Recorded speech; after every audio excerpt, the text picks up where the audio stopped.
1.5 লাখ টাকা বেতনে চাকরির সুযোগ। হ্যালো এভরিওয়ান, আসসালামু আলাইকুম। কেমন আছেন সবাই? আশা করি ভালো আছেন। আর আমিও আপনাদের দোয়ায় ভালো আছি, আলহামদুলিল্লাহ। আবারও নতুন একটি নিয়োগ বিজ্ঞপ্তির ভিডিও নিয়ে আমি নূর হামিম ডেইলি জব নিউজে আপনাদের সামনে হাজির হয়ে গেলাম। চলুন আজকের জব সার্কুলারের বিস্তারিত তথ্য জেনে নেই। আর হ্যাঁ, ভিডিওটি ফেসবুক থেকে দেখে থাকলে পেজটি ফলো করে ভিডিওটি শেয়ার করুন এবং ইউটিউব থেকে দেখে থাকলে চ্যানেলটি সাবস্ক্রাইব করে একটি লাইক দিয়ে সাপোর্ট করুন। আপনাদের একটু সাপোর্ট আমাদের আরো সুন্দর সুন্দর ভিডিও বানাতে উৎসাহিত করে। কোনো কাজই ছোট নয়, পরিশ্রম মানুষকে সফলতা এনে দেয়।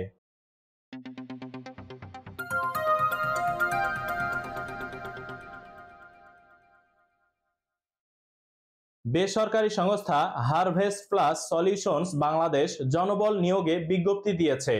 সংস্থাটি ঢাকায় বিজনেস ডেভেলপমেন্ট ম্যানেজার পদে কর্মী নিয়োগ দেবে। আগ্রহী প্রার্থীদের অনলাইনে আবেদন করতে হবে।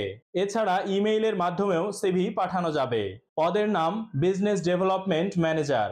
পদসংখ্যা 1 জন।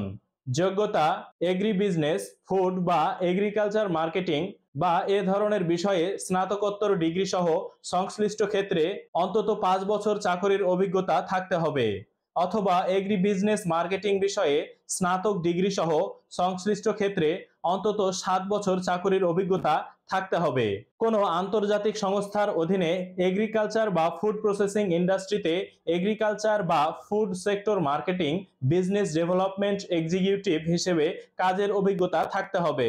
রিটেইল, এফএমসিজি বা ফুড সেক্টরে স্টার্ট আপের অভিজ্ঞতা বাড়তি যোগ্যতা হিসেবে বিবেচিত হবে।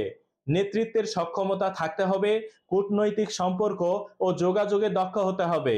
পরিকল্পনা ও সাংগঠনিক দক্ষতা থাকতে হবে। ইংরেজি ভাষায় সাবলীল হতে হবে। ভ্রমণের মানসিকতা থাকতে হবে। চাকরির ধরন ফুল টাইম। কর্মস্থল ঢাকায়। বেতন মাসিক বেতন 1,50,000 থেকে 1,80,000 টাকা।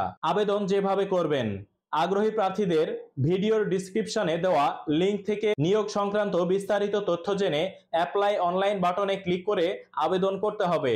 এছাড়া hr@harvestplus.solutions ঠিকানায় জীবন বৃত্তান্ত ইমেইল করে আবেদন করা যাবে। এক্ষেত্রে মেইলের সাবজেক্টে বিজনেস ম্যানেজার বাংলাদেশ লিখতে হবে। আবেদনের শেষ সময় 28 মে 2024। আজকের ভিডিওটি এই পর্যন্তই। আবারও নতুন কোনো জব সার্কুলারের ভিডিও নিয়ে আপনাদের সামনে হাজির হব। সে পর্যন্ত সবাই ভালো থাকুন, সুস্থ থাকুন। আল্লাহ হাফেজ।